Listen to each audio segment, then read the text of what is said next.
Welcome back to the DNX show, and today we're talking all about Denver Supercross. So, all right, Doc, do you think that pass was dirty or clean between Haiden and Cole? Well, as a avid Cole Davies fan, honestly, I think it was clean. It's last couple laps, even if it wasn't for, I don't think it was for the championship like everyone keeps saying, but hey, what do I know? But last couple laps for a race win, I think Cole left the door pretty much wide open. My guess is he just probably assumed he wasn't going to get punted, and he'll probably never make that mistake again. But I think it was fine. I don't know. I don't really like the on the podium character, but I think the pass itself was cool. So a lot of people are saying he left the door wide open, and I think the reason for that was if you go back to the prior corner, he slid out a little bit. So then he couldn't cut across. I think personally he couldn't cut across fast enough because Deegan was already hauling up to it. And so like rewatching it and watching everything that happened with it, the door was open because of the sequence in the prior corner, right? And I don't think Deegan necessarily meant to take him out, right? How it happened, the corner, I don't think he necessarily meant to do that. We were talking a little bit off air here, and like he maybe meant to go like ride him high, right? Not necessarily touch him and go over the berm, but in general, the pass was clean. It's pass for the lead. Was it aggressive? I would say yes, just because of the circumstances. It's also, you guys don't say teammates are in the sport, but it's technically on a teammate. So like just everything in play. I think it was somewhat aggressive, but also it was a clean pass for the lead. And like you said, it wasn't for a championship, because if he doesn't crash, it will go to the next week, right? So, but all in all, let us know in the comment section your guys' opinions. I don't think Deegan was trying to put Cole on the ground to hopefully have him get fifth. I think if he was doing that, I think it would have been a lot more aggressive. I think he just landed on the ground and got fifth, clearly, like purely out of luck, I guess is what I'm saying, in Deegan's favor. I think Sexton's attempted murder of Cooper was way more aggressive than Deegan's pass on Cole. Like, I watched that back a few times. Sexton parked that front tire right in his case. like he it wasn't dirty, but I do think, Sexton was trying to make contact, in my opinion, and I think Deegan was more trying to bump him, like maybe body bump him. Sexton literally parked his front tire in the side of Cooper Webb's bike. Yeah, and you know what's kind of funny is on the press conference, Sexton was like, yeah, that's probably the most aggressive I will ever get. Like, I'm not going to go one to take someone's front tire out. Go back to Birmingham, though. He did that on Jason Anderson, so I don't know what you're talking about, Sexton. Hunted, buddy. but he said it was probably the most aggressive he would get with Webb, right? Yeah, I think you have to, though. You know, like I think if I'm Sexton, you have to do that round, and you have to do that the next round. Like, I'm all for a little bit of physical racing here. I definitely didn't appreciate a lot of the stuff in the 250 class, but you know, we'll leave that, whatever. Yeah, so let us know in the comment section your guys' thoughts on it. For my biggest takeaway, though, for the 250 class was this rivalry now between Cole and Deegan is going to last for a long, long time, and I am so here for it, man. Like, Deegan's going to be moving up, I'm going to assume, next year motocross. So we're going to have Cole in the 250s for a little bit, and then we're going to have a couple years where Cole goes to the 450s, where he's kind of be that rookie, right? Trying to establish himself, where Deegan's already going to be the guy. And so when that gets to that, like 3 to 4 years in a 450 between Cole and Deegan for those chips every single year, that's going to be very fun to watch. Yeah, it kind of was brewing this year a little bit, right? We talked about it last week. We talked about the predictions a little bit, but after what happened, I think it's going to be game on every round, every time they race. I'm going to be honest. I think anyone that, if Deegan's doing well in any class at any season, the guy that's in second, there's going to be a rivalry. Like, Deegan will make sure that he pisses that person off. Yes, and I think that's also for, like, drama too. But I'm saying just in general, the two guys that I would say, even more than Beaumare, is going to be Davies versus Deegan in the future. I don't think Deegan has any respect for anybody, and so I feel like he's just going to do whatever he can to create the rivalry for the storyline, which is create some good storylines, you know. I mean, we're talking about it, right? Yes, I mean, it'll create some good storylines.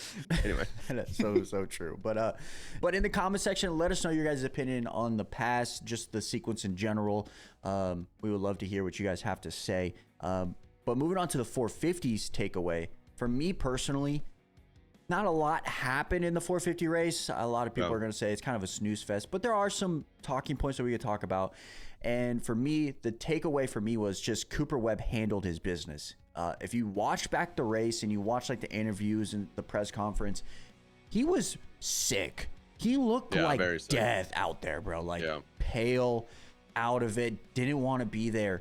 And for him to go out there and get a second when Jay Coop was flying, when Malcolm was flying, when you have AP out there, like that is very impressive to me. And that's why he's most likely going to be the champion next week. Yeah, I would agree. My takeaway was just Coop just yet again solidified that chip to me, especially with him being sick. He's just different. He's just able to push like nobody else can, you know? It's crazy. And also pretty much exactly what I expected was Sexton to get out front early, try to rough Webb out, and then take off. And I think probably I would expect a, carbon copy of that next week. I would 100% agree. I can see potentially maybe Jay Coop getting a second, maybe Malcolm getting a third, and then like Webb just settling for a fourth, right? Because I think it's 6 or worse. I don't like. I'm looking at the results here, man. 5th place was AP, so like Malcolm's like. I think personally Webb gets either a second, third, probably at least a fourth. Like I don't think he's going to be at risk at all to get a 6, in my opinion. Unless there's like first turn issues, which obviously could definitely happen. His starts aren't. I mean, his starts have been pretty good this year, but they're not like an AP good. Although his start wasn't very good this week. Did you see the flinch? Yeah. And the heat race, they talked about it a little bit on the podium. He was like, "Yeah, I just try to get Sexton to jump." It was kind of funny. I mean, it's smart, I saw the other thing. You see, someone was talking about how he's parked a little sideways on his gate to go around the rut every race. I did, yes, and that's Matt Perkeen. He brought it up, and it was like, "Is it cheating?" I don't think it's cheating because he starts straight. But then when he gets off the gate, he goes left or right. And so he's not lining his bike up off the rut, I guess. So it's fair game. I feel like it's super risky for him too. Like, because if you don't get a great jump and then you swerve over and the guy's bars are already in front of you, like you have to check up big time. But obviously if you get the jump and swerve, then you're going to get a heck of a jump. Also, it's very risky too, because like you said, if you don't get the jump, what happens if you're like a little bit over and then your front wheel gets into that foot peg, right? So like that's kind of break spokes and stuff. That would be very dangerous too. But yeah, just overall, Cooper handled his business, man. It was honestly super sick to watch him ride like that. Yeah. Hey, Mount Rushmore Supercross, maybe? Question mark? Possibly. I don't know about that. Yeah. But how many are Mount Rushmore? 4? Yeah. I don't know. 4 is kind of hard. I think he's like 5. I think he like. We definitely have to consider him like one of the greats, but if there's Mount Rushmore only has 4, Jeremy, RC, Ryan Villapoto, Ryan Dungey, Soupy. Those are only guys that have 4 or more, right? So it's like that's it's hard to argue with I think you can possibly argue with Tomac on there. 50 wins, 3. He doesn't even have 3 titles yet, so it's like if he had a third, then yes. Yeah, because he would have more wins in both RV and RD, but. Also, you gotta look at the field, brothers. Is the field more stacked now and then than it was when McGrath was racing? 7 chips, man. 7. You can't. I'm not saying we take him off. I'm just saying. I know the chat's going crazy. I'm not saying we take the king off. I would just say RD beat Eli multiple times. So true. That's true. That would be the guy that I would take off too. Would be Dungy, but And you can't do that because he beat Tomac multiple and times. he shift with his hand so. In the air over a triple. In there, yeah. Okay, anyways, moving on a little bit. Let's and the go Wheaties box. You know what I mean? And he was naked for Wheaties Sports box, at Illustrated. least. So, what was your biggest surprise for the 450 class? I think Jay Coop can freaking get a win. I think Jay Coop is faster than Sexton's if he just gets a start. That was a hot take. That's so bold. I better see that in predictions this I might week. need to reel that one in. But like if Jay Coop got to start, like if the roles were reversed and Sexton was in Jay Coop's seat and and Jay Coop was out front, I feel like he could have won that. Also, I was a little, I guess, bummed out with AP. Hey, that's another category. All right. Sorry. Wait for a second. All right, buddy. Okay. My biggest surprise was Malcolm Stewart. He looked on fire in the heat race. Whole shot in the main event. I am a little surprised he couldn't get past Webb. That's my biggest surprise. Like, he had the speed to get by him, and he was like inching closer and closer and closer. And at the final lap, he was right there with Jay Coop. But even before Jay Coop got him, I was like, why isn't Malcolm getting close enough to pass him when he was faster all day long, right? So that was my biggest surprise. I just thought Malcolm could have got a second on there or that night, and he also could have definitely got a podium, in my opinion. But I think just kind of what chalked him was just not getting in front of Webb soon enough.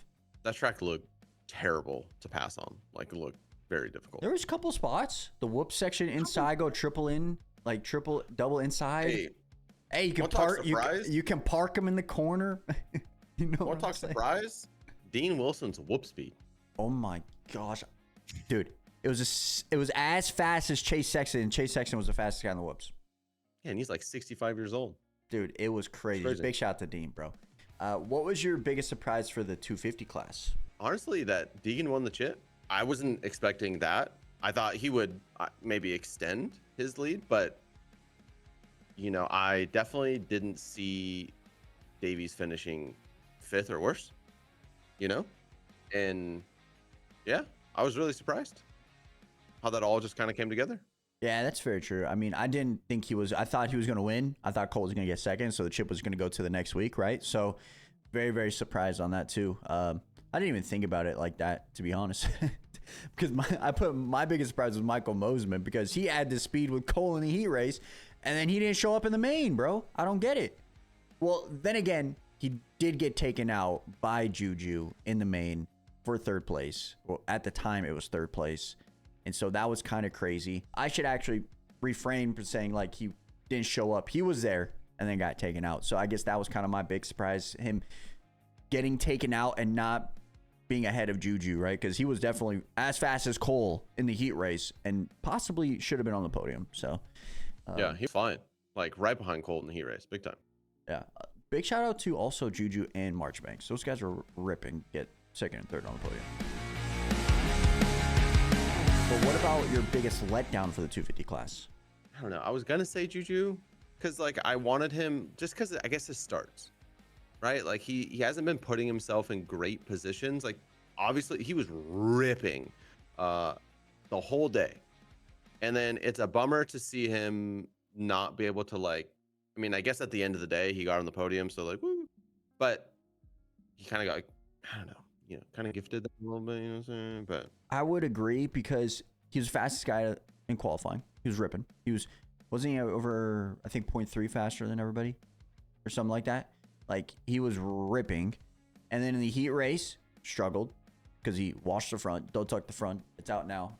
Exhibit.com. Go check him out. And in the main event, he moved himself all the way up to 2nd place. And at one point, because he was the fastest guy all day, I'm like, at one point, he was going to go after, say, for example, Deegan and Cole. And it just never came, right? Obviously, he got 2nd because of what happened with Cole and him taking out Mosman. But just, I thought he was going to be able to battle for the lead, if that kind of makes sense, with his speed that he had all day. So did I. And I was really hoping him, Cole, Deegan get all get starts. That would have been crazy. I don't know. I just want to see racing, okay? Which we did. If Juju gets whole shot, does he win that main event? Like is Deegan third or is Deegan second? Same like, spot, is it same just, spots, everything, but Juju's whole shot. Ooh, I think he might, to be honest. That was Although, tough, like, that would I be a feel tough like one. Deegan would have, you know, would have Deegan really would have gone for it. 100% punted him, dude. He would have really not done whatever he could not to let that happen. I don't know. I think Juju's, obviously his one lap speed was better than Cole's and Deegan's throughout the day. So if he was able to get 3, 4, 5 good burners in, maybe. But Deegan was also just on rails at the end of that race. My biggest letdown was Joe. That guy started 4th and finished 9th. What the hell happened to him? Like, I expected a podium. He was not on the podium. He wasn't even close to sniffing a podium. And I obviously don't know. Like, I don't know if maybe he was sick, because there was a couple of guys that were kind of sick, right? With Cooper Webb. I think AP, you mentioned it. But maybe he was sick. Maybe the altitude was affecting him.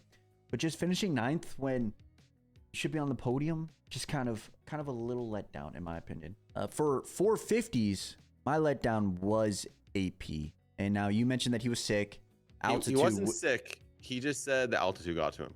Okay, so the altitude got to him, which is totally fair. Denver's altitude's kind of freaking crazy. My letdown for that is just, I had him second. I was hoping that he would put a spot in between himself and Cooper. And him getting 5th when we know that he's a podium guy, kind of just a little letdown, right? Because I think he can be that 3rd guy. So I agree. I was just sad to see him. I think he's just clearly has been capable of so much more. Although, from where his season started, the last like 9 rounds, I mean, they've been mad consistent. If it's a good day, if we're complaining about AP getting 5th, like that's a bad day, right? Like it's a bad day for him, and we're like, hey man, it's kind of a letdown. That's I'm okay with that. You know? Remember at the beginning of the year, our letdown was him DNFing twice in a row. So like, yeah, where he started, where he began, it's way different. If a bad race is a P5, that means we're a championship contender going into outdoors, baby. That's all I'm saying. For real. I mean, he is. Didn't he get 2nd last year or 3rd last year, right? So yeah, I think we're gonna do some things this year, the old cowboy. All right, moving on to best rides for the weekend. Let's start with 450s because we're talking about 450s. And it has to be J. Coop. I think you have to agree with 100%. This. 9th to 3rd in that main event. Let's be real, it should have been 2nd, but 9th to 3rd. 9th to 2nd. Let's say 9th to 2nd place, right? Phenomenal ride, especially on that track, passing Malcolm, passing AP. I mean, passing all of these guys. Like, that is an extremely impressive ride. And he was jumping the freaking whoops, bro. Like, that's crazy to think about. He was jumping those whoops and still passing everybody.